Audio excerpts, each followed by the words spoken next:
Investigators say the discovery of the remains may not have happened without state law requiring inspections of funeral homes. The change in law was prompted last year after nearly 200 bodies were discovered decaying at the Return to Nature funeral home back in 2023. And one of the owners of that funeral home, Jon Hallford, was expected to have his last day in court today after a plea bargain was reached in his state case. Our Colette Bordelon was in the courtroom today where the judge made a surprising decision to reject that deal. Why is that, Colette? He just did not have the words to describe how awful it is to victimize people who are grieving. And as a result, after hearing from some of those impacted people, he decided that this plea deal, it just didn't match the severity of the allegations in this case. When he rejected the deal, people in the courtroom, some of them clapped, some gasped, others cried, knowing this is likely the start of what's another long road ahead of them. And the terms of that plea deal would have been 20 years behind bars, a sentence that some victims just did not believe was long enough.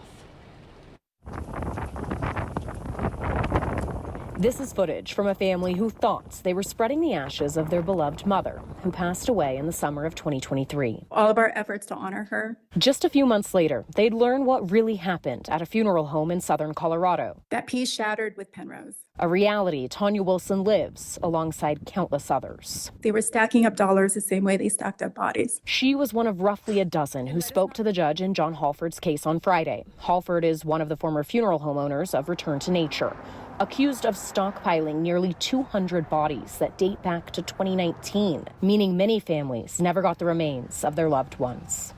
I felt like today was our last chance to be able to really fight for justice for my mom. Friday was expected to be the day when Hallford was sentenced after a plea agreement was reached. I wanted to kind of move forward and move on and accept that he was going to get some sort of justice. Samantha Naranjo's grandmother was one of the 191 bodies identified within the funeral home. She was hoping this would be the last day of the case. I didn't want to have to see him again. But other victims asking the judge to reject the plea deal. I want to emphasize, though, how rare this process is. And for the first time in this judge's career, he did. Just the immense relief that just came over me. I couldn't even contain it. So basically, he told us that our loved ones matter and justice matters.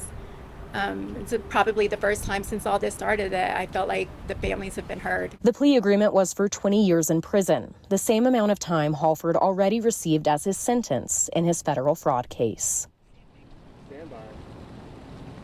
The plea deal was originally taken back in November, and the judge was always reserving the right to accept or deny this deal on sentencing day. Today, that's what it would have been, at least. Now, there's 191 named victims in this case. The judge saying today that it's likely there could be more than 1,000 others out there. Guys. I mean, the sheer number of victims in this case and their families impacted is just shocking, Colette. You've covered dozens of these cases. How unusual is the rejection of a plea deal like this, and what happens now? Jessica, this is the first time I've truly ever seen a judge reject a plea deal on what was supposed to be a sentencing day. The judge saying this is reserved for the most extreme of cases. Clearly, he believes this case is an example of that. And what's next? We know there's a court date on September 12th. That's when we'll all find out whether or not Jon Hallford will be withdrawing that guilty plea. I know some of the people impacted in this case, they would actually like to see it taken to trial, saying that they might learn details there that they otherwise wouldn't. We're live in Colorado Springs. Colette Bordelon, Denver 7. Thank you, Colette. And Colette will follow the Hallfords cases through the final gavel. If you have a story idea that Colette should look into, you can contact her directly by scanning that QR code on your screen.